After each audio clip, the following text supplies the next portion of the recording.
The high Himalayas are incredibly beautiful, but they are deeply inhospitable to human life. Up here, the air is thin, the cold is absolute, and the terrain resists every attempt to conquer it. Yet, hidden within this frozen fortress is a sanctuary. Since the era of the meditating sages Nara and Nārāyaṇa, this valley has functioned as a living, eternal temple. It is a precise geographic coordinate where the material world intersects with cosmic divinity. Reaching these restricted, high-altitude shrines requires profound physical endurance. Today, we are following Govinda Kṛṣṇa Dās, who is actively trekking into these remote spaces to show us exactly what lies inside. According to the ancient Hindu text, the Skanda Purāṇa, liberation from the cycle of birth and death is incredibly difficult to achieve anywhere on Earth, but the text states it is easily attained at Badrī. By joining this journey digitally, you are beginning a virtual walk through the Dhām. We are following these ancient paths to see if the landscape itself can act as a bridge, moving beyond physical limitations to reach the core of the sanctuary. To truly understand how this valley grants liberation, we have to follow the pilgrims. Here, we step off the edge of human civilization and onto mythological paths that have been walked for millennia. One of our first markers is Śeṣa Netra.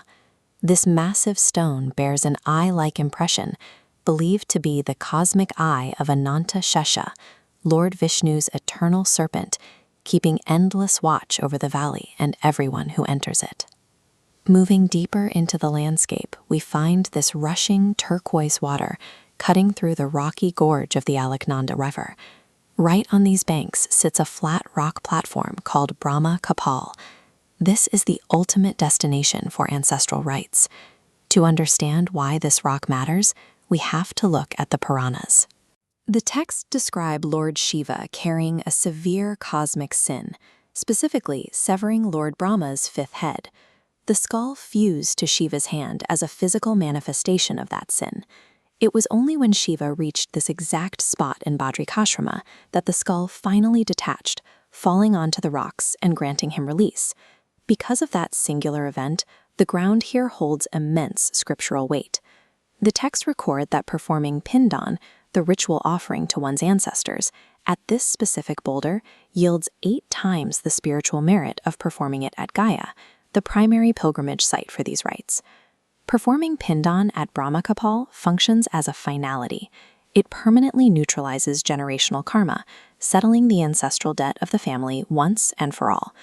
Continuing past the main temple, we hit Māṇā. This is the last village in India, the absolute border of the human world.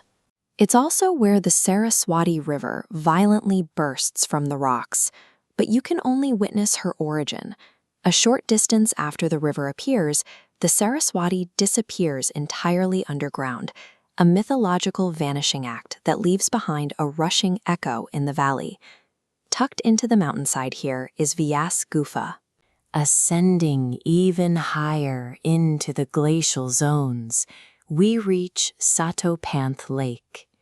At extreme elevation, these untouched waters sit in absolute silence. The lake holds a perfect triangular shape.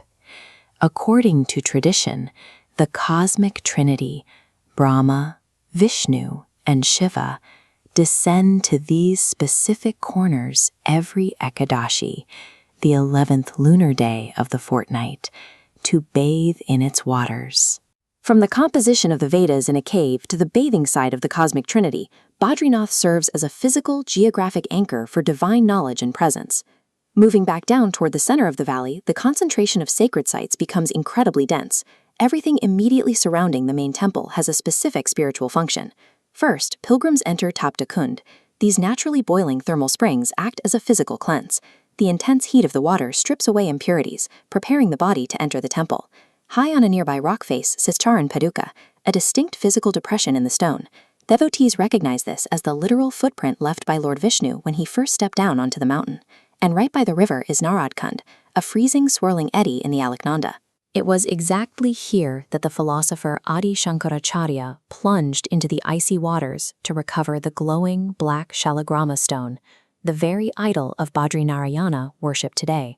Before a pilgrim ever sees the deity, the environment prepares them. The heat of the thermal springs, the freezing of the river, and divine impressions in stone work together as a geographic system of purification. All of these paths, all of these purifications, eventually lead to a singular point of stillness, the colorful spire of the Badrinārayaṇa temple. There is a deep theological principle at work here. The scriptures insist that witnessing the Dhāma, even hearing its glories described, actively transfers the spiritual merit of the physical pilgrimage directly to the listener. Look closely at these towering, radiant peaks. By taking the time to journey through this valley, learn its history, and witness its geography, you have connected with the sacred site. Badrinārayaṇa is now actively watching over your path. If you want to carry this merit forward, share this journey with others, and consider subscribing to join us on our next expedition. May this digital walk spark the desire for your own physical pilgrimage to the Himalayas. Until you take those steps in person, let this stand as a completed journey, a lasting mark of divine grace. Jai Radha Madhava.